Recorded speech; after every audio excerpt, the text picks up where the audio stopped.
This is Matt Russell, and welcome to the Daily FX Forum.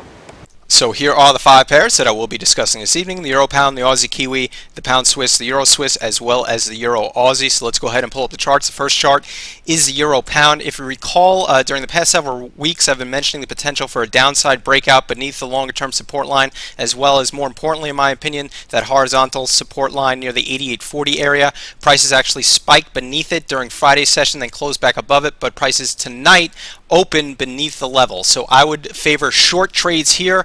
Entry short right now, 88.23 with a stop. I'd actually place about a 100 pip stop right now. It's a catastrophic stop at about 89.23, but I certainly will update during tomorrow's report if prices do close back above that 88.40 area, in which case I would be a little less bearish than I am right now. The other thing that I wanted to point out is if we go to the 5-minute chart here on the Sunday open, we did have a gap down from that 88.40 area, but sometimes very strong moves are precipitated by a gap, so that it's something to keep in mind as well. But there is a chance that prices might attempt to fill this gap, at which point more conservative traders might want to wait for that to happen and maybe enter the short trade about the 88.35 or 88.40 area. But again, I would suggest short trades entering right now, 88.23. The next chart is the Aussie Kiwi, and if you've been listening to the past several reports, you should still be in this trade. That was an entry short at 25.45 with a stop near that 126 figure. I did mention during the last report to place, if you entered with, let's say, 2 lots, to place a stop for one of those lots at about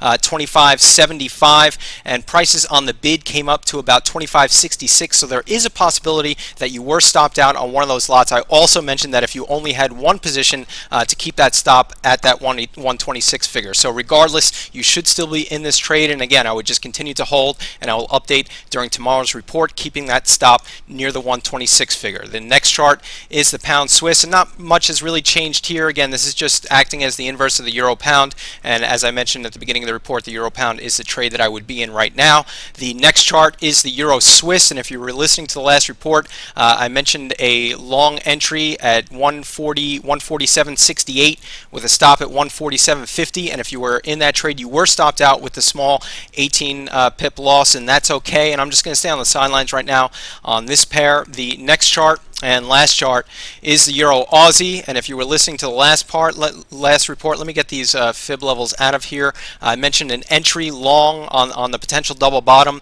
at 55.70 was the entry with a stop at 155.10. That entry did trigger during Friday's session, so you should still be in this trade, and I would continue to hold it. Again, keeping the stop beneath the level of that first low right here, which is 155.15. Keeping the stop at 155.10. Again, my name is Matt Russell. Thanks for listening, and please stay tuned for a preview of the Daily FX Forums. I want to take this opportunity to formally welcome you all to the Daily FX Forums. I want to go through the process of how I personally access the forums and how maybe you at home, if you want to access the forums in the future, might do so. The first thing you would do is go to www.dailyfx.com, and that will bring up, obviously, dailyfx.com, and usually there on the upper right hand corner I'll go ahead and click on where it says forum, and that will bring up the first page of the forums. And this view, I personally don't use this view, but this view actually shows you the most recent posts on all the threads within the different sections, and a little detail about those posts, so you can read through and see if there's something catches your interest. But personally, I go ahead and just click on forums and view them in the more traditional sense. Now, these are different threads within the forum. There's a section on education, such as Daily FX course instructor tips, which would be good for newer traders, and then for more advanced traders. And I just want to go ahead, personally, the way I use the forums is I would go through the individual threads, just looking for trade ideas, maybe looking at charts, looking at certain lines that maybe I didn't put up on my chart, but another trader might have put up on their chart. I tend to, shy away from using direct trade recommendations from other forum members, but it helps me to sort of even out my analysis, make sure that I'm seeing things with the right mind in terms of I might be missing stuff that other traders can see, and that's my personal way of using the forum. Every trader is going to be a little bit different in how they use it. So if you want to ask questions, if you want to become an active participant of the members, you would have to go ahead and register. So that's what I'm going to go through now, is the registration process. So assuming you're brand new to the forums, or maybe you've been here a few times and you're not really sure how it works, so I just want to walk through again the registration process. This would be the front page where you would access, or the previous page. You'd have the same little box here on the left hand side. My username and password are already filled out here, but assuming you're a new member, you would click on where it says register, and that will bring up the registration page. If you give me one moment here while my browser loads. And actually first we're going to have some terms of service and DailyFX forum rules. I do suggest reading through the forum rules. Obviously, you know, profanity and spam and things like that are not allowed, but it also gives you insight on, you know, how to use the forum and how different traders can use it, you know, in terms of their individual needs. So you would go down to the bottom there, you'd click on where it says I have read all the rules, and then you would go ahead to the register, the formal registration page, and that will bring up here.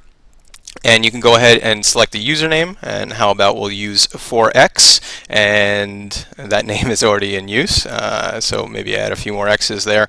Again, it really, you know, your individual username is up to you, and you go ahead and fill in your password, your email address. Now, the most difficult aspect of registration for the DailyFX forums will be figuring out these letters in the box here. Now, I'm a semi-intelligent person, but I have a very difficult time figuring out which letters and numbers to use. Now, there is a reason for this madness. It helps with security, but I would suggest just going ahead and keep on clicking that refresh image until something comes through that you can actually identify and see. Then you can go ahead and enter your birthday, but you can decide whether or not to display that to other forum members. And then also, if you were referred by somebody, you can enter that information there. The time zone, that should default to your computer, but you should, you know, double check and make sure. And then you can opt in, and I would, you know, suggest opting in for these emails in terms if the administrators want to go ahead and send you some notices about the forum, and then you would complete registration.